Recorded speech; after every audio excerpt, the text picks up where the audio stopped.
Corona के नए variant Omicron के भारत समेत अन्य देशों में मामले बढ़ रहे हैं, लेकिन इस सब के बीच मॉडर्ना के मुख्य चिकित्सा अधिकारी डॉक्टर पॉल बोर्टन ने जो चेतावनी दी है उसने वैज्ञानिकों की चिंता में डाल दिया है।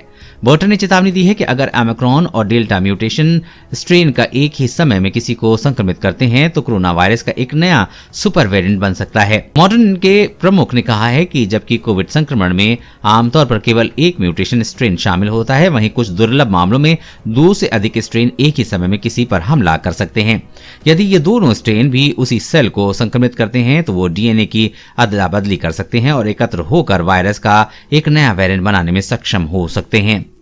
मॉडर्ना के मुख्य चिकित्सा अधिकारी डॉक्टर पॉल बोर्टन ने चेतावनी दी है कि वर्तमान में यूके में डेल्टा और ओमिक्रॉन मामलों की बढ़ती संख्या इस भयावह परिदृश्य को और अधिक संभावित बनाती है, इसलिए अभी से सतर्क हो जाने की जरूरत है। वहीं शोध कर रहे वैज्ञानिकों ने भी कहा है कि दुर्लभ परिस्थितियों में वायरस सक्रिय रूप में सामने आ सकता है।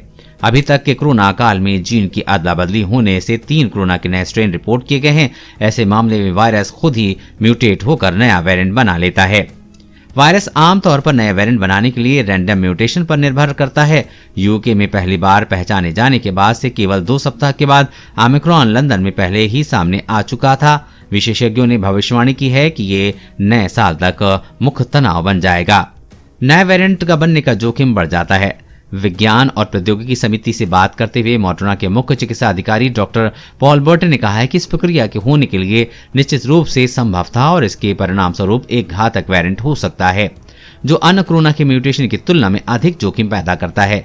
डॉक्टर बोर्टन ने हाउस ऑफ कॉमन्स को बताया कि एक ही समय में 2 प्रकारों के घूमने से उनके जीनों की अदला बदली करने और एक घातक जोड़ी में एक भयानक नए वेरिएंट बनाने का जोखिम बढ़ जाता है। क्या इससे अधिक खतरनाक वेरिएंट का निर्माण हो सकता है? बोर्टन से पूछा गया कि क्या इससे अधिक खतरनाक वेरिएंट का निर्माण हो सकता है, तो उन्होंने ये कहा कि निश्चित रूप से हो सकता है। मुझे लगता है कि हम यही समझना शुरू करेंगे कि ये निश्चित रूप से 2 वायरस को संयोजित करने, जीन साझा करने और जीन को स्वैप करने का अवसर देता है। ओमिक्रॉन के आसपास का जीव विज्ञान और डेल्टा की स्थिति को देखते हुए हम जिस स्थिति में हैं उसके बारे में सोचना वास्तव में महत्वपूर्ण है। देश और दुनिया की हर अपडेट पाने के लिए चैनल को सब्सक्राइब करें।